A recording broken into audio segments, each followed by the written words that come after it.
Member Isaac Bryant as part of the California group that is here to stand with Texas Democrats.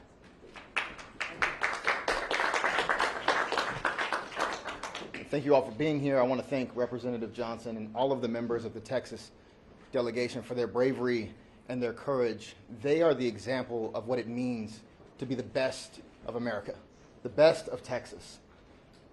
And we have your back here in California. I want to thank Governor Gavin Newsom for stepping into this moment with so much courage and so much strength. It takes a certain type of fortitude to stand up and say very plainly that we have had enough. We've had enough. I want to thank Speaker Robert Rivas for guiding the State Assembly through this moment and many other challenges this year with so much dignity, so much compassion, and so much of the care that is missing out of D.C. And of course, the same is true for Senator Mike McGuire, our pro tem in the Senate. Here in California, we recognize our responsibility to the 1 in 8 Americans who call California home, but we also recognize our responsibility to the country. That is why we pay over $80 billion in federal taxes that we don't get back. It's why we export food to every corner of this nation. It's why we export culture and storytelling. It's why we host students from around the country at the #1 public university in the world, UCLA.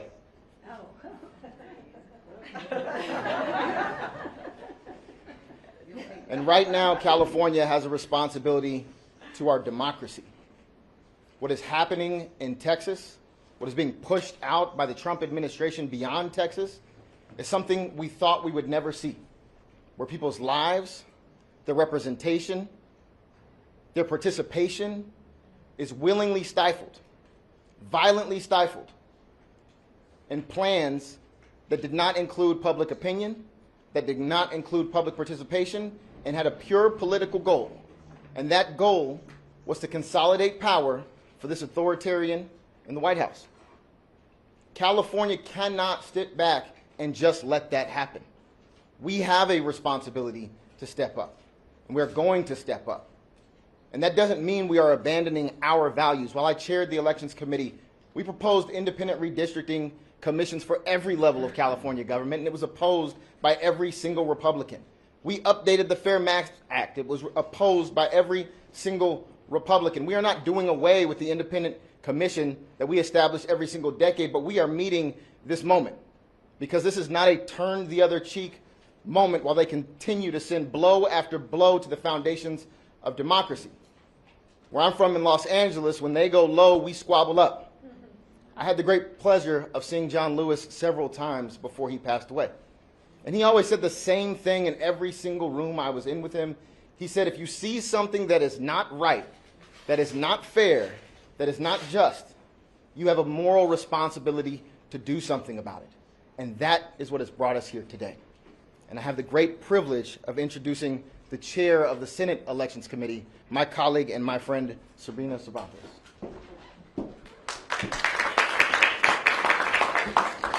I am honored to chair the Senate Committee on Elections and Constitutional Amendments in this pivotal moment in our history.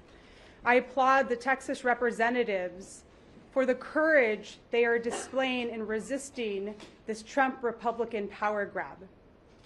California did not start this fight. We are proud of our Citizens Redistricting Commission. It is a gold standard in our country. But this is an emergency that requires an emergency response. California stands ready to respond. We will not sit idle on the sidelines while our communities are torn apart. This is a path to end the chaos. I would like to call up our Speaker, Speaker Rivas. Well, good afternoon, everybody. And since the moment that Donald Trump was sworn in as president, he has worked to change our country from a proud democracy to an authoritarian state. The stakes are high. That's why we are here this afternoon. They are that high. He's bullying universities to control what they teach.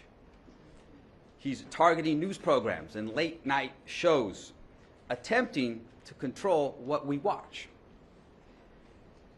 And here in California, masked ICE agents without badges, without identification. They're shoving people into unmarked cars, disappearing them into detention centers with no accountability, and too often no way for families to even find their loved ones. And let's be clear, they're not going to stop with the most vulnerable people, our undocumented residents. History tells us that that is not how authoritarianism works. We are only 7 months into this presidency, 7 months. And the more power they get, the more they will take. And what will they do with this power? More immigration raids?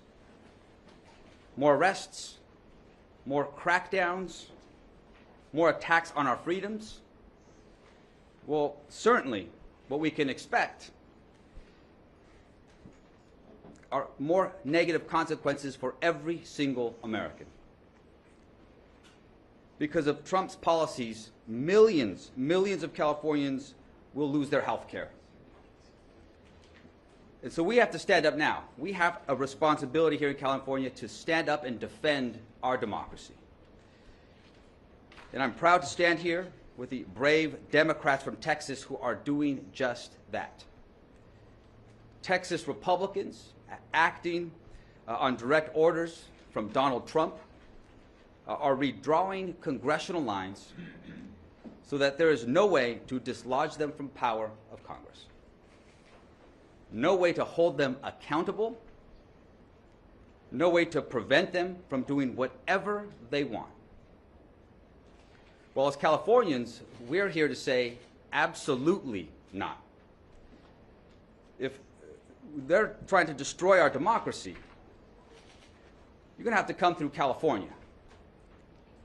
You have to come through California, where we are nearly 40 million strong in this state.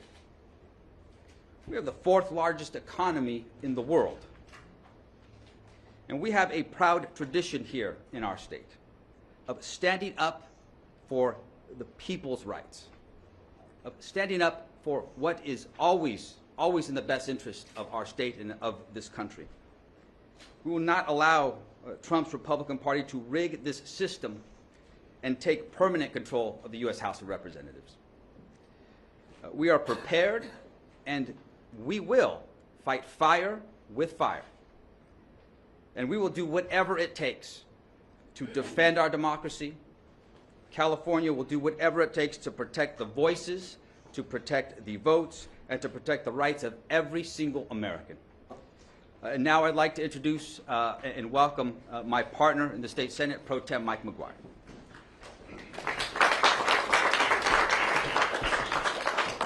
Good afternoon. Thank you all for being here. I want to take a moment to say thank you so much to Speaker Rivas. I'd like to acknowledge California's governor, thank him for his leadership, being so bold on this issue.